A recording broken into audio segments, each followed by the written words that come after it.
धान की फसल में सबसे ज्यादा दो चीजें की वजह से नुकसान होता है, फफूंद की बीमारियां और तेले का हमला। फफूंद की वजह से धान की फसल में कई तरह की बीमारियां लगती हैं, जैसे बकानी रोग आ जाता है, भूरे धब्बों का रोग, नेक ब्लास्ट और शीथ ब्लाइट। इन सभी में से सबसे ज्यादा नुकसान शीथ ब्लाइट करती है। जय बीमारी पत्तों को तो नुकसान पहुंचाती ही है, ऊपर बालियों तक पहुंचकर दानों का भी काफी नुकसान कर देती है, जिस वजह से दाने बदरंग हो जाते हैं और हल्के रह जाते हैं। उपज में बड़ा नुकसान हमको उठाना पड़ता है। तो आज की वीडियो में हम बात करेंगे शीथ ब्लाइट असल में क्या होती है, कैसे फैलती है, किस समय सबसे ज्यादा फैलती है, इसके बचाव के लिए क्या क्या तरीके हैं, खेत में दिखाई देने पर कौन सी दवाइयां हम इस्तेमाल कर सकते हैं। पंजाब एग्रीकल्चर यूनिवर्सिटी लुधियाना की सिफारिश के मुताबिक बात करेंगे कौन कौन सी दवाइयां हम स्प्रे कर सकते हैं। अगर दोस्तों चैनल पर नए आए हैं तो चैनल को सब्सक्राइब कर सकते हैं, नोटिफिकेशन के लिए बेल वाला आइकन जरूर दबा लें ताकि आने वाली नई वीडियो के बारे में आपको जानकारी मिल सके। शीथ ब्लाइट या तनों के चारों और पत्तों का झुलस रोग एक फफूंद से फैलने वाली बीमारी है। राइजोक्टोनिया सलोनी नाम की फफूंद इस बीमारी का कारण बनती है। जहां पिछले साल खेत में जय बीमारी आई हो, उसका अवशेष पड़ा हो, वहां से जय बीमारी दोबारा हमारे खेत में फैल जाती है। ज्यादा घनी धान की रुपाई में ये ज्यादा फैलती है। ज्यादा नाइट्रोजन वाली खाद और लगातार पानी खड़ा रखने से इस बीमारी के लिए अच्छा माहौल बन जाता है। तो ये तो वो कारण है जिनकी वजह से ये बीमारी फैलती है। अब बात करते हैं इसके लक्षणों की, ताकि हमें पता चल सके कि अपने खेत में शीथ ब्लाइट आ गई है। जमीन से 2 या 3 इंच ऊपर यानी कि पानी की सतह के बराबर जहां तक खेत में पानी खड़ा होता है, वहां पौधे के आसपास स्लेटी रंग के या हरे रंग के धब्बे बन जाते हैं। इनके किनारे हल्के जामुनी रंग के होते हैं। पहल जो धब्बे छोटे छोटे गोल आकार के होते हैं और फिर बड़े होकर आपस में मिल जाते हैं और पत्तों पर भूरे रंग की धारियां सी बन जाती है और पानी में जैसे भीगे हुए धब्बे होते हैं वैसे दिखाई देते हैं। सही समय पर नियंत्रण ना किया जाए तो फफूंद ऊपर तक चली जाती है और पूरा पौधा हमारा खराब हो जाता है। पत्ते खराब हो जाने से खुराक पूरी नहीं बनती, इसलिए पैदावार घट जाती है। जब फफूंद का हमला पौधों के ऊपरी हिस्से तक चला जाता है तो बालियों में दाने खाली रह जाते हैं और दानों का वजन काफी कम हो जाता है, काफी घट जाता है। दाने बदरंग हो जाते हैं, उन पर धब्बे से पड़ जाते हैं। अब बात करते हैं बचाव की, ताकि फसल का नुकसान ना हो। सबसे पहले तो बिना दवाई के जो उपाय हो सकते हैं वो जरूर करने चाहिए, ताकि दवाई की तरफ हमें जल्दी जाने की जरूरत ना पड़े। पिछले साल की कोई जो पराली वगैरह खेत के पास पड़ी हो या मेडों पर पड़ी हो तो उसे बिल्कुल साफ कर दें, आग लगा दें।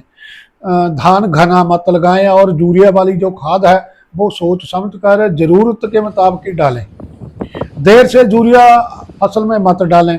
खेत को सुखा कर पानी लगाएं ताकि नीचे जड़ों तक हवा जो पहुंचती रहे। लगातार पानी खड़ा रखने से खेत में नमी ज़्यादा बन जाती है, जिससे बीमारी बढ़ती है। इसलिए पानी लगाते समय खेत को हवा भी लगती रहे तो ठीक है। मेडों पर और रास्तों को घास फूस से बिल्कुल मुक्त रखें और साफ रखें ताकि खेत में हवा का आदान प्रदान अच्छी तरह से हो, क्योंकि घास फूस फफूंद के कणों का ठिकाना बनते हैं। कुछ किसान भाई फफूंद से बचाव के लिए फिटकरी वगैरह भी इस्तेमाल करते हैं। फिटकरी एक ऑर्गेनिक फफूंद नाशक मानी जाती है और जय फफूंद आने से रोकने में यानी कि बचाव के तौर पर कुछ हद तक सहायक हो सकती है। पर एक बात ध्यान में रखने वाली है, जब खेत में शीथ ब्लाइट का हमला हो चुका हो तो उस हालत में अकेली फिटकरी से बीमारी को काबू नहीं किया जा सकता। आ चुकी फफूंद को रोकने के लिए दवाइयों की जरूरत पड़ती है, इसलिए फिटकरी को बचाव के तौर पर इस्तेमाल करें, पर बीमारी आने पर इसके भरोसे मत बैठे रहें। अगस्त के महीने से अपनी फसल का खास ध्यान रखें, क्योंकि इन दिनों में जय फफूंद ज़्यादा फैलती है। सितंबर महीने में इसका हमला बड़े स्तर पर दिखाई देने लगता है। पहला हमला जड़ों के पास नीचे से शुरू होता है। अगर नियंत्रण ना किया जाए तो फिर ऊपर तक चढ़ जाता है। इसलिए खेत की अलग अलग जगहों से पौधों को नीचे जड़ों तक ध्यान से देखें। जो भाई खेत में कम चक्कर लगाते हैं, खेत की निगरानी अच्छी तरह से नहीं करते, तो हमला जब बड़े स्तर पर हो जाए फिर बाद में महंगी दवाइयाँ स्प्रे करनी पड़ती है। अगर शुरुआत में ही हमले का हमें पता चल जाए तो हल्की दवाई से भी काम चल जाता है।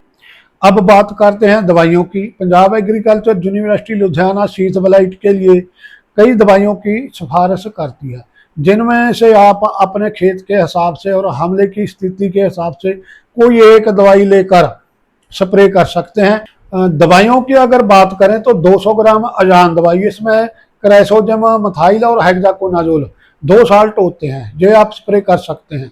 या फिर आप 600 ग्राम अवांसर ग्लो लें, इसमें अजॉक्सीस्ट्रोबिन और मैनकोजेब 2 टेक्निकल होते हैं, ये भी काम करती है। ग्लेयर और पल्सर दवाई आप जानते ही होंगे, बहुत कामयाब दवाई है, इसमें थाइफ्लूजामाइड टेक्निकल होता है और भी कई नामों से बाजार में मिल जाती है। 200 लीटर पानी में 150 ml प्रति एकड़ आप डाल के स्प्रे कर सकते हैं। हेक्साकोनाजोल 75 WG एक पाउडर आता है, एपक के नाम से बाजार में मिलता है, बड़ी कम मात्रा है, 26.8 ग्राम इसकी मात्रा होती है। इससे भी बहुत अच्छे तरीके से शीत ब्लाइट को काबू किया जा सकता है। जो हल्दी रोग के लिए गलीलियो दवाई हम इस्तेमाल करते हैं, उससे भी शीत ब्लाइट को काबू किया जा सकता है।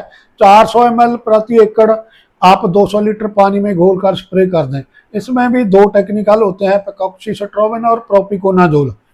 इनके अलावा एमिस्टार टॉप 325 SC भी इस्तेमाल कर सकते हैं। 200 ml इसकी डोज होती है। इसमें भी 2 टेक्निकल होते हैं, अजॉक्सीस्ट्रोबिन और डाइफेनोकोनाजोल।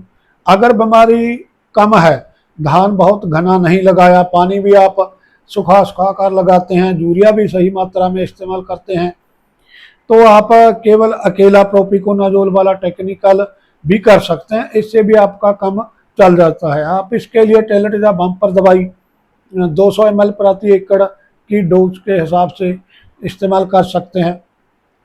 टेबुकोनाजोल जो दवाई है उसकी भी सिफारिश की जाती है। फॉलिक्योर के नाम से बाजार से मिलने वाला जो टेक्निकल होता है, आप 200 ml प्रति एकड़ इस्तेमाल कर सकते हैं।